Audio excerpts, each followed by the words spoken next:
Welcome to Thinking Deeper by 6-7. Glad to be here for this one. Today's deep dive is an exploration into the ultimate scapegoat in human history, the devil. And buckle up, because we are not just doing some spooky catalog of monsters today. Oh, definitely not. This is a fast-paced look at how humanity defines God, the atheistic subversion of those very concepts, and really the deep psychology of human evil. We're looking at how different cultures build their moral compasses when they personify their absolute darkest fears. Which is a massive undertaking. It is. And we have an incredible stack of sources today. We're doing a comprehensive breakdown of devil and adversary concepts across global worldviews. And just to be clear, our primary mission here is to impartially map out how these figures reflect human morality. Right, we are strictly looking at the source material. Exactly. We are not here to endorse any theological beliefs or, take political sides. We're simply acting as your guides, exploring the fascinating ways humanity has tried to make sense of suffering, rebellion, and just the darker inclinations of the human heart. And before we really get going, if you like my channel, please subscribe and press the like button. Let's jump right in, because the scope today is just massive. What's fascinating here is that examining the adversary is actually the best way to understand a culture's concept of God and the human condition. Really? Yeah, you cannot fully grasp what a society values as inherently good until you look at exactly what they define as the ultimate evil. That makes a lot of sense. And sometimes the most revealing perspectives on this dynamic, they don't actually come from the ancient texts of those who believe in these entities literally. They come from the modern thinkers who deconstruct them entirely. Okay, let's unpack this, because we should probably start by looking at the secular and existential frameworks. They completely flip the script on everything we assume about the concept of the devil. They really do. Because when you take a literal supernatural God out of the equation, the concept of the devil doesn't just vanish into thin air. It transforms into something that feels, honestly, much heavier for the individual. If we're just flesh and bone, where does the blame for evil actually go? Well, in atheistic and secular philosophies, evil is no longer this cosmic force battling it out in the heavens. Without a supernatural creator, the concept of evil becomes a strictly human construct. Right, it's all on us. Exactly. It is born entirely from our actions, our psychology, our choices. The philosopher Friedrich Nietzsche is a prime example highlighted in our sources. Right, the famous God is dead quote. Yes, and when he declared that, he wasn't making a triumphant or happy statement. He meant that traditional religious morals, which held Western society together for centuries, had lost their unquestionable authority. Due to the Enlightenment and scientific progress and all that. Right. So in that secular framework, Satan is completely stripped of the pitchfork and the hellfire. Instead, the devil becomes a mere symbol of rebellion against those old, collapsing structures of absolute morality. When you put it like that, it sounds incredibly isolating. I mean, if the old structures collapse, nobody is coming to save you, but nobody is actively trying to damn you either. It is isolating. And the sources also spend a lot of time on Albert Camus and the existentialists. Yeah, how did Camus view this concept of the adversary if he didn't believe in any inherent meaning to the universe? Camus looked at the sheer absurdity of life. He viewed human existence as essentially meaningless in a grand cosmic sense. We are these creatures desperate for meaning, thrust into a cold universe that refuses to provide any. So where does Satan fit into that? In his philosophy, Satan isn't some evil mastermind pulling strings or tempting us into sin. Satan serves as a metaphor for the defiance, the chaos, and the disorder we struggle against when we try to carve out our own purpose. So it completely shifts the burden. You can no longer point to an invisible demon and say, well, the devil made me do it. The burden of evil falls entirely on human will. That is a massive paradigm shift. It means the chaos we experience, or the harm we cause to others, is just a byproduct of our own nature. And here's where it gets really interesting, because the sources show how the secular philosophy actually gave rise to entire modern movements that use the imagery of the devil while remaining completely atheistic. Yes, the modern satanic movement. Exactly. I was reading this section on LaVeyan Satanism, and it's entirely different from the Hollywood movie version of a cult. That is a very common misconception. According to our sources, LaVeyan Satanists do not see Satan as a literal supernatural being. Not at all. So what is it to them? To them, Satan is a powerful psychological symbol of human nature, specifically focusing on pride, indulgence, and personal empowerment. They view the figure of the devil as the ultimate adversary to restrictive, orthodox religions. Religions, they argue, suppress natural human instinct. Precisely. For a Levian Satanist, it is entirely about embracing the self and rejecting arbitrary moral guilt. But the sources also contrast that with another major group, the Satanic Temple. And they seem to use the exact same symbol for a completely different purpose. They aren't just focusing on personal indulgence, right? No, they are not. While the Satanic Temple also views Satan strictly as a metaphor and rejects the supernatural, they take a highly activist approach to the symbol. Activist in what way? For them, Satan represents justice, free thought, and defiance against systemic oppression. It is a political and social stance that uses religious iconography to challenge the mingling of church and state. So they use the ultimate symbol of rebellion to advocate for secularism and bodily autonomy. Exactly. Now, we should acknowledge that the sources do briefly mention theistic Satanists, people who actually do view entities like Lucifer or the ancient Egyptian gods as literal supernatural guides. Right, for self-development or rebellion. Yeah, some niche groups like the off-white cultist Satanus even revere the serpent from Genesis as a literal liberator. But those groups are quite small. It's the atheistic movements that truly dominate the modern secular reimagining of the devil concept. For you listening right now, consider how you construct your own moral compass. When cosmic forces of absolute good and absolute evil are removed from the equation, how do you define what is right and what is wrong? It's not easy. Do you base it on harm reduction, empathy, personal freedom? It is a heavy question to carry. Right.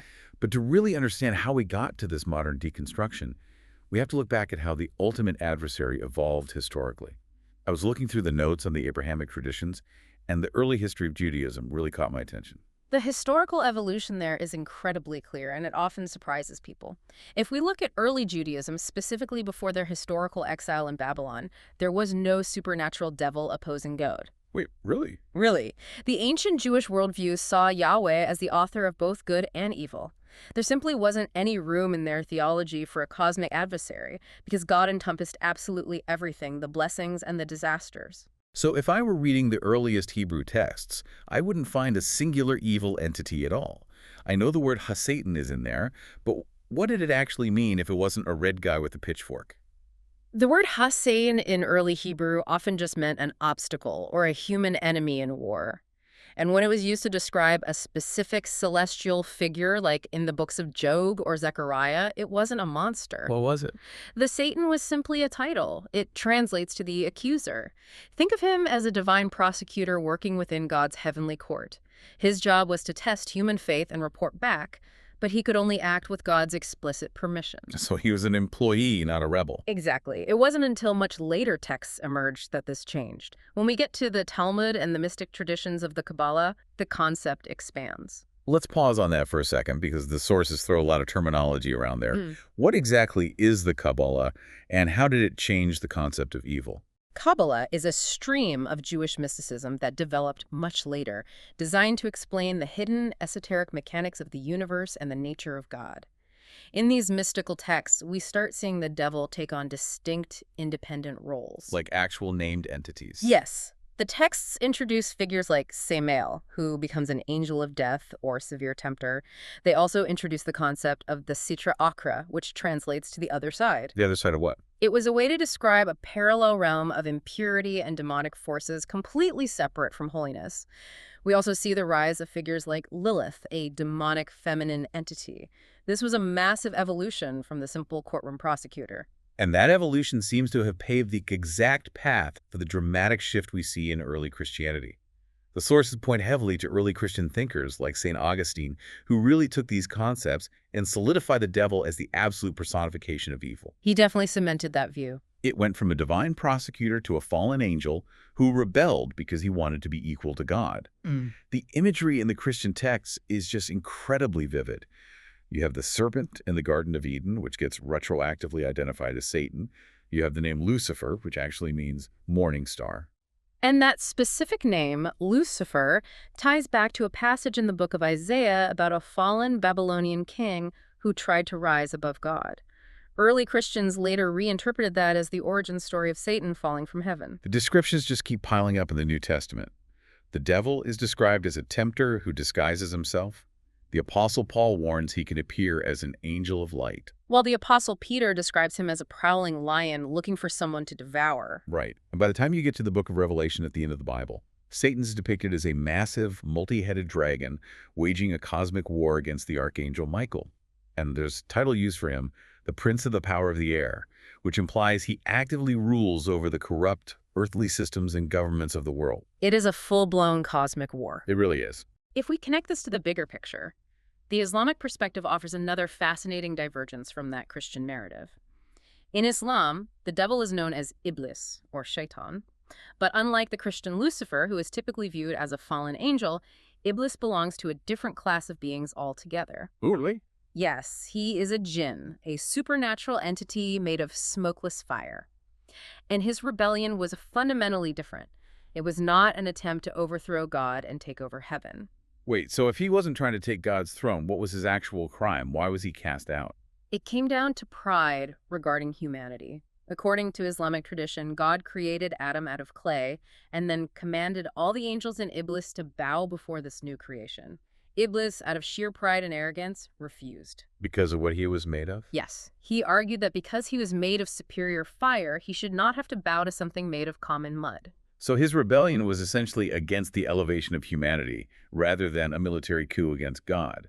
What happens to him after that refusal? He is condemned to hell for his disobedience, but he asks God for a reprieve, requesting permission to tempt humanity until the day of judgment. God grants this, making it clear that Iblis will only have power over those who willingly follow him. So he's not forcing anyone. Right. He doesn't rule hell with a pitchfork. He simply whispers to us. He stirs up anger, impure thoughts, distractions. In classical Islamic thought, evil does not have any independent rival power to God. Evil is merely the absence of good, and temptation is created by God as a test of human faith. The sources also mention a specific mystical branch of Islam, the Sufis, and their philosophy on this is incredibly grounded. They cast the concept of the devil simply as the ego. That is a brilliant interpretation. It is. They believe that saying the word I too much pulls you away from the divine. It risks supreme arrogance, because they believe saying I, claiming true independent existence, is a privilege that only God holds. Wow. So the devil isn't a monster hiding under the bed. It's that selfish, prideful voice inside your own head making you think you are the center of the universe. Which perfectly bridges the gap between theology and psychology. The Sufi perspective suggests the battle is entirely internal. But moving on through the source material, we see that not all ancient traditions viewed the supreme creator as the benevolent force we usually assume. Oh yeah, some ancient sects completely inverted the entire dynamic. I was reading this section on Gnosticism, and this flips the script so hard it gives you whiplash. It's radically different. In Gnostic traditions, the physical material world, the earth, the oceans, human bodies, is viewed as inherently evil and flawed. How did they explain the creation of the world if they thought it was a terrible place? To understand Gnosticism, we have to define their core belief. Gnosticism was a collection of ancient mystical ideas that believed human souls are divine sparks trapped in a physical prison. Trapped by who? They believed the being that created this physical universe was not the true, benevolent God. Instead, the creator was a flawed, ignorant, and tyrannical lower-level deity known as the demiurge. In some texts, this demiurge is given names like Yaldabaoth or Sockless. So the entity that created the earth and the stars, they thought that was the villain. Precisely. In this worldview, the demiurge is contrasted with a true, higher, completely unknowable God of pure spirit and light. Some Gnostic sects, like the Scythians, actually equated this flawed demiurge with the Old Testament God of the Hebrew Bible. That is intense. Because they believed the material world was a literal prison cell, anything that offered humans a way out or gave them knowledge of their true divine spark was seen as a force of ultimate good. Which means, and this is genuinely mind-blowing, certain Gnostic texts cast the serpent in the Garden of Eden as the hero of the story. Exactly. They didn't view the snake as Satan tempting humanity into sin. They viewed the snake as a liberator, a messenger from the true higher God, delivering vital knowledge to Adam and Eve against the will of a tyrannical, ignorant creator who wanted to keep them blind. Right. That is such a wild subversion of the story everyone knows. It is a radical reimagining, and we see echoes of this later in history. For example, the Cathars in 12th century Europe were heavily influenced by these dualistic ideas. Some of them viewed evil as a force entirely separate from the good God, possessing its own independent power. Did any other cultures take that idea of a separate, independent evil even further? Like, Yeah. did anyone believe the devil was actually an equal rival to God? Yes, the idea of evil being an entirely separate opposing force brings us to strict dualism. Zoroastrianism, from ancient Persia, is the classic example here. How did that work? In their theology, you have the supreme god of good and light, Ahura Mazda, locked in a massive eternal struggle with the evil spirit, Angra Mainyu, also known as Ahriman. They are locked in a cosmic war. Neither is all-powerful at the moment, though the belief is that the good god will eventually win at the end of time. So they are evenly matched right now. Pretty much. This Persian concept of dualism heavily influenced the later Abrahamic concepts of Satan that we discussed earlier. The notes also outline a religion called Manichaeism, which seems to take that strict dualism to an even more extreme level. How do they view the split between good and evil? Manichaeism was an ancient religion that viewed the universe as divided into two absolute, unbridgeable realms. God reigns in the kingdom of light, which is totally separate from the devil, who rules the kingdom of darkness. So how did they interact? The only reason our physical world even exists in Manichaeism is because the forces of darkness aggressively attack the light, mingling their particles together during the battle. Mingling particles. Yeah, so in their view, humans are literally a mixture of divine light and demonic dark elements, trapped in the devil's material grasp, waiting for the end of time when light and dark will finally be separated forever. That is such a vivid way to explain the conflict of human nature. You literally have particles of light and dark fighting inside your biology. It's very little. The sources also touch on a religion called Mandeism, which blends Greek, Iranian, and Jewish influences, and their underworld rulers sound like something out of a horror movie. The imagery is unparalleled. In Mandeism, you have a figure named Ruha.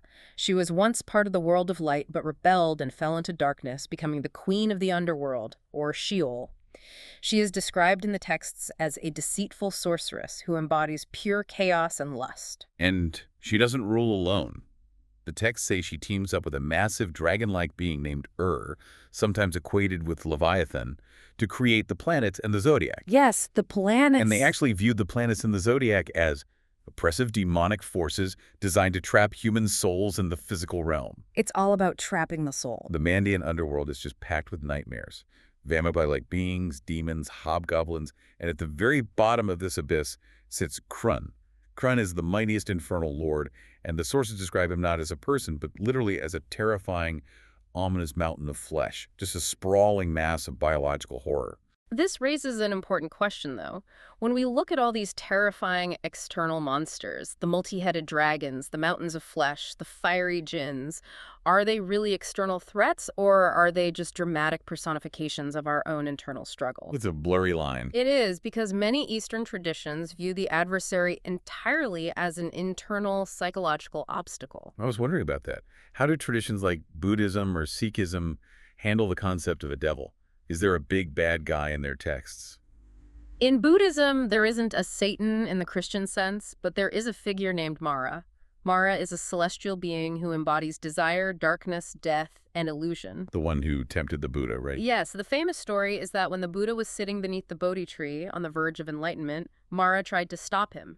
He sent his celestial army of demons, and he tempted the Buddha with visions of his beautiful daughters. But it's not a physical battle. No, Mara ultimately represents internal things like lust, hesitation, ego, and fear, the psychological barriers to spiritual progress. In some Sri Lankan traditions, Mara is depicted riding a giant black elephant. But the Buddha defeats him not with a sword, but simply by staying defiant, focused, and meditative. So the devil is just distraction. And Sikhism approaches it in a very similar way. The sources note there is no direct concept of a literal devil. Instead, evil is represented by the concept of Maya, which is illusion, and the five thieves. Right, the five thieves. Those thieves are pride, lust, greed, attachment, and anger. These are the internal temptations that create a false sense of duality, steering humans away from God and causing earthly suffering. It's incredibly pragmatic. And the Baha'i faith also completely rejects a literal devil, viewing Satan strictly as a metaphor for humanity's selfish lower nature. Evil is just what happens when people let their egos dictate their actions, rather than striving for spiritual and communal growth. It is the inner demon. But we also have to acknowledge the traditions that went the complete opposite direction. When you look at ancient indigenous nature myths, the devil figures are very external, and they are usually tied directly to the harsh, unforgiving realities of the natural world they lived in. This makes so much sense. Yeah. If you are an ancient survivalist, evil isn't just a spiritual failing. Evil is the freezing winter or the swamp that gives you disease. Exactly. The sources detail Tengrism, the ancient Central Asian religion. They have a figure named Erlik. And the story goes that Erlik actually helped God create the earth, but he secretly hid some of the primordial mud in his mouth, hoping to create his own private world later. A little divine theft. Right, but God found out and forced him to spit it out. That spat-out mud became the harsh swamps, the barren deserts, and the deadly wastelands of the earth. Erlik was banished to the underworld, where he and his 9 sons judge and enslave the souls of the wicked. It shows how the natural environment always dictates the mythology. In ancient Slavic mythology, you have a figure called Chernobog, which translates to the black god. He represents the brutal winter, the long nights, and general misfortune. The literal dark times. Yes, and he is often contrasted against Belobog, the white god of summer and purity. Though it's worth noting that modern scholars debate if Chernobog was an actual deity they worshipped, or just a symbol of bad fate that later medieval Christian monks slapped the label of devil onto to demonize pagan beliefs. And in ancient Egypt, the environment was everything. You have Apep, the giant serpent of cosmic chaos. Every single night, Apep battles Ra, the sun god, trying to swallow his boat and stop the sun from rising the next morning. It is a literal explanation for the darkness of night. Which was a terrifying concept back then. Absolutely. Then there's Set, the god of devastating desert storms and violence. But the lines between good and evil are incredibly blurry there, because Set also rides on Ra's boat at night to help fight off Apep. The chaos god helps save the sun. It's a complex ecosystem. The ancient Polynesians had a similarly visceral connection to nature, didn't they? Yes, specifically in the Maori concept of Wiro. Wiro is the lord of darkness, and he is held responsible for diseases, plagues, and all the physical ills that afflict the people. He stands in direct, bitter opposition to his brother Tain, who is the god of light in the forests. The mythology around Wiro is terrifying. He rules the underworld, the house of death, where he literally feeds on the physical bodies of the dead to grow stronger and larger. It's very grim. The myth says that if he eats enough bodies, he will eventually gain enough strength to break out of the underworld and devour the surface world. And that mythology had real-world applications. The sources explain that this is why cremation was often preferred in their tradition, because turning a body to ashes gave Wiro nothing to feed on, stripping him of his power. That is a perfect example of a theological concept dictating a practical cultural ritual. But as much as these ancient myths and profound theological texts shape our historical understanding, we have to acknowledge one final piece of the puzzle. Exactly. Much of our modern popular image of the devil, the red horns, the tragic rebellion, the pitchfork, owes far more to classic literature and fiction than it does to any actual religious text. The literary devil is iconic. Dante's Inferno, written in the 14th century, gave us the enduring image of a massive 3-faced demon trapped in ice at the very center of hell, endlessly chewing on history's greatest traitors, Brutus, Cassius, and Judas. A very specific political commentary there, too. Oh, definitely. Then you have the German legend of Faust, where the silver-tongued demon Mephistopheles tempts a brilliant doctor into selling his soul for 24 years of unlimited earthly pleasure and knowledge. A classic cautionary tale. And of course, John Milton's epic poem, Paradise Lost. Milton took the brief biblical mentions of Satan and reimagined him as this tragic, fiercely charismatic rebel who defies an all-powerful God out of sheer pride, famously declaring it is better to reign in hell than serve in heaven. Milton arguably created one of the greatest, most complex antiheroes in all of literature, and it permanently colored how the Western world pictures the adversary. Defining evil through art, literature, and theology is humanity's attempt to define the good. The adversary, whether it is an external dragon or an internal flaw, is the necessary contrast we need to understand our own values, our own resilience, and our own moral boundaries. Exploring these concepts across the entire theistic and atheistic spectrum proves that we rely on the shadow to understand the light. So what does this all mean? To summarize this massive deep dive, whether you're talking about a cosmic snake, a rebellious angel made of fire, a symbol of modern atheistic justice, or just the selfish voice of the human ego, the devil is humanity's ultimate tool. It is how we make sense of suffering, injustice, and our own darkest inclinations. It is the ultimate mirror held up to the human experience. Beautifully said. And I want to leave you with a final thought to ponder, building on everything we've just discussed. If our modern world is becoming increasingly secular, if we no longer view evil as a supernatural monster hiding in the dark, but rather as systemic human failure, psychological ego, or environmental collapse, will we eventually need to invent a brand new overarching mythology? It's a great question. How will we personify the massive technological, artificial intelligence, or existential threats of the future? Do we need to invent a new kind of devil for the digital age to help us understand the new chaos? It is something to seriously think about. Thank you so much for joining us on this deep dive into the source material today. It has been a pleasure unpacking this with you. Keep questioning assumptions and keep exploring. Farewell. Take care, everyone. See you next time.